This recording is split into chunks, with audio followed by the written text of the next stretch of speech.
نسيت وحطيته في الفريزر من غير ما احط عليه المكون اللي هيخلي لونه يطلع ابيض. خلاه بقى طالع معايا باللون اللي انتوا شايفينه ده. بس على مين عملنا منه احلى والذ ايس كريم؟ عملنا ايس كريم الموز وايس كريم الفراوله، وطلعوا الاتنين في منتهى الجمال. تعالى اقول لك عملناهم ازاي وصلحنا الغلطه بتاعتنا ازاي.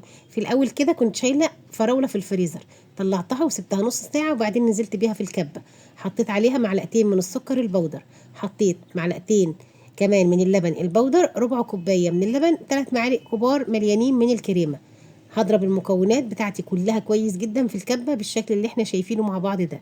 بعد ما هضربها كويس جدا هبدأ كده انزل اللي في الجناب واشوف بقى الايس كريم بتاعي محتاج لبن او محتاج سكر او كمان محتاج كريمه. هنا لقيت القوام خفيف، حطيت معلقتين من الكريمه، معلقه كمان من السكر، وضربتهم تاني كويس جدا لحد ما القوام بتاعهم ظبط وبقى بالشكل اللي احنا شايفينه مع بعض ده.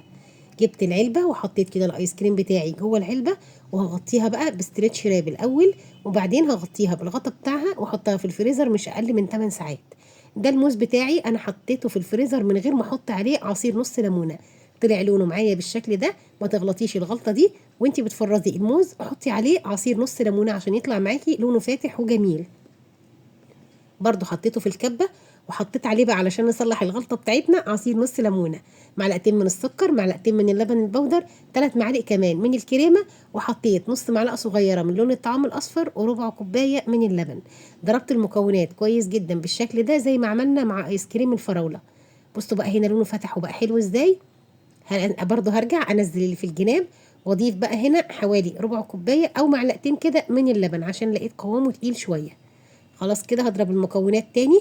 برضو هجيب علبة التلاجة وهنزل كده بآيس كريم الموز. بصوا يا جماعة قوامه عامل ازاي، خطير. هغطي العلبة بتاعتي وادخلها التلاجة، هتقعد من بالليل للصبح. طلعت الايس كريم بتاعي هنا تاني يوم. بص بقى الايس كريم ما فيهوش اي كريستالات تلج ولا اي حاجة، وبجد طالع جميل. هيطلع احلى من الايس كريم اللي بنجيبه من بره بكتير. هنبدا ناخد البولات بتاعتنا ونحط فيها الايس كريم بالشكل ده. بصوا بقى ايس كريم الفراوله يا جماعه طالع عامل ازاي، حلو جدا، سهل ولذيذ. وعملنا ايس كريم في البيت من الفاكهه اللي موجوده عندنا في البيت، وطلعت كده بالجمال اللي انتوا شايفينه. بصوا كمان ايس كريم الموز عامل ازاي، بجد يا جماعه في حته تانية. ادي البوله بقى دي للولاد وخليهم كده ياكلوا ايس كريم صحي ولذيذ ومضمون ومعمول كمان في البيت. بصوا بقى الايس كريم بتاعنا عامل ازاي، خطير، حلو جدا. انا متاكده ان انت لو جربتيه هتعمليه على طول. بس اهم حاجه وانت بتشيلي الموز في الفريزر ما تنسيش عصره الليمون عليه. يلا بقى اعملي لايك وشير للفيديو وشجعيني كده بكومنت حلو، وانزلي في التعليقات صلي على النبي علشان يوصلك كل حاجه جديده انا بنزلها. بصوا يا جماعه شايفين قوام الايس كريم، يلا جربوه. ما تنسوش بقى تقولي رايكم فيه ايه. ما تنسوش كمان اللايك والشير للفيديو.